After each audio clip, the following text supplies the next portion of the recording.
بسم الله الرحمن الرحيم الحمد لله رب العالمين أشهد أن لا إله إلا الله وحده لا شريك له وأشهد أن محمدا عبده ورسوله اللهم صل على محمد وعلى آل محمد كما صليت على إبراهيم وعلى آل إبراهيم إنك حميد مجيد اللهم بارك على محمد وعلى آل محمد كما باركت على إبراهيم وعلى آل إبراهيم إنك حميد مجيد ورضى اللهم عن الخلفاء الراشدين والصحابة أجمعين ومن تبعهم بإحسان إلى يوم الدين ما بعد السلام عليكم ورحمة الله وبركاته.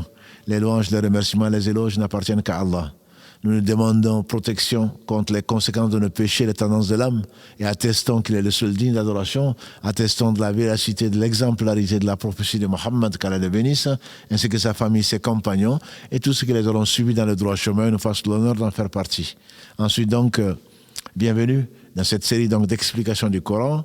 Nous allons donc expliquer, Inch'Allah, la sourate 110, An-Nasr. Allah dit subhanahu wa ta'ala idha ja'a nasrullahi wal fath.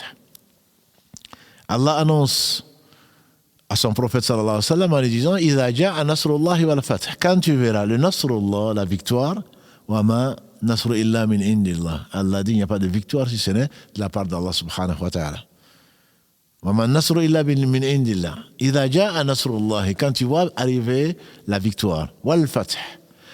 Al fath, c'est ce que les savants considèrent, on traduit ça en arabe par donc l'ouverture. En réalité, les savants sont d'accord pour dire qu'il s'agit, Allah distingue parmi les victoires cette victoire éclatante qui est celle que Allah a accordée à son prophète sallallahu alayhi wa sallam.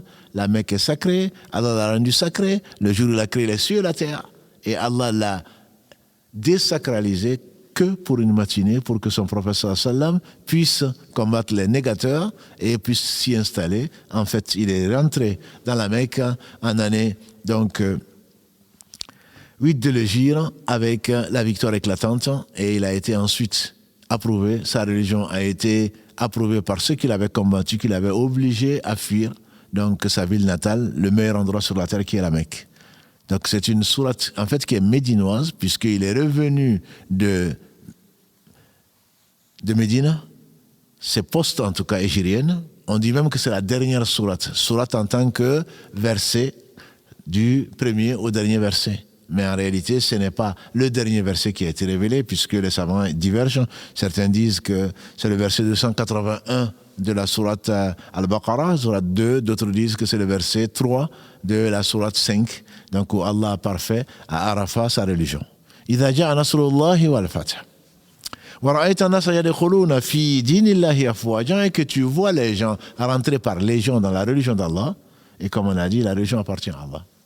Inna dina inna Allahi l'islam, sourate 3, verset 19. La religion appartient à Allah. Et quand tu vois les gens rentrer par légion dans la religion d'Allah, fasabbih bihamdi rabbika wastaghfir, proclame, loue ton Seigneur subhanahu wa ta'ala, sa gloire.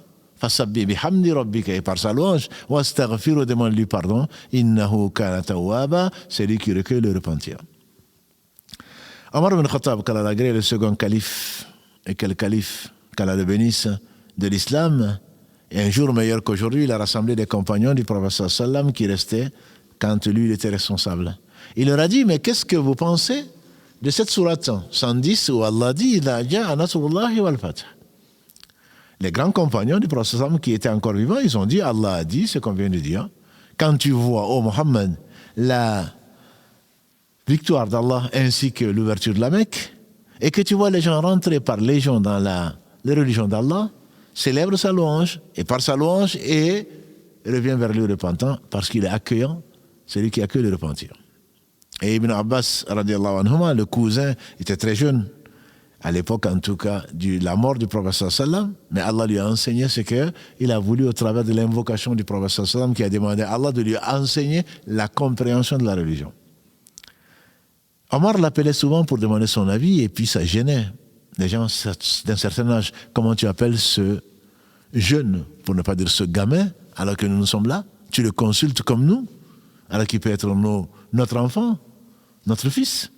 Et en fait, peut-être que Omar, qui était un inspiré, s'il y avait un inspiré dans la communauté du prophète sallam, il a voulu peut-être leur faire comprendre que ce n'était pas n'importe qui. Pas parce qu'il est le cousin du prophète sallam, parce qu'Allah lui a donné ce qu'il ne leur a pas donné. Il dit alors, qu'est-ce que vous pensez? Ils ont dit littéralement ce qu'on vient de dire. Il dit, et toi, Ibn Abbas, qu'est-ce que tu en penses? Il a dit, voilà une sourate qui annonçait la fin proche de la vie du prophète sallallahu alayhi wa sallam sur terre. Et Omar ibn Khattab, il a dit, je ne sais de cette sourate que ce que tu viens de dire. Et les compagnons, certainement, ont compris qu'ils avaient à côté d'eux, malgré son âge, un jeune, mais savant. En réalité, quand effectivement les Arabes ont combattu le prophète sallallahu alayhi wa sallam, et il s'est opposé à eux, et Allah lui a accordé son secours au travers des hommes que sont ses compagnons, et également au travers des anges, comme à Badr ou ailleurs, Allah leur a envoyé des anges pour les aider. Et c'est la victoire qui lui a été accordée. Et les Arabes, donc, ils disaient, voilà une guerre déclarée entre Mohammed et son peuple, c'est-à-dire les Quraysh. Nous, on n'est pas pressés. On verra, peut-être que c'est lui qui a raison, peut-être que ce sont ses compatriotes qui ont raison. On ira, on supportera l'équipe qui va gagner en gros.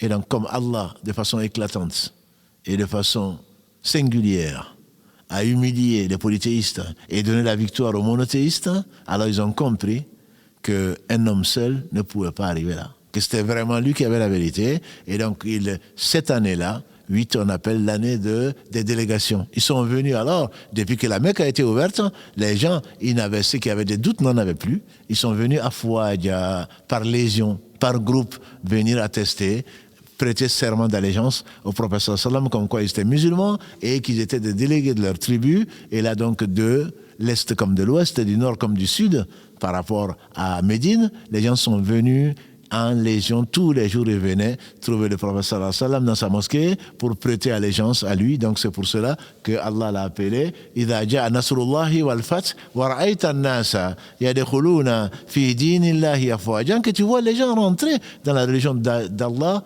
par légion. Alors sache que ta mission est pratiquement terminée. En effet, pourquoi il a été envoyé? Il n'a pas été envoyé pour faire la guerre. Il a été envoyé pour, comme tous les prophètes, pour appeler Allah. Les 3 missions des prophètes, dit Ibn Qayyim, qu'Allah fasse miséricorde, c'est faire connaître Allah. Et qui le connaît l'aime. Faire connaître ce que Allah aime, ce qu'il déteste. Et annoncer la bonne nouvelle aux gens qui adorent Allah, qu'ils auront le paradis et son agrément.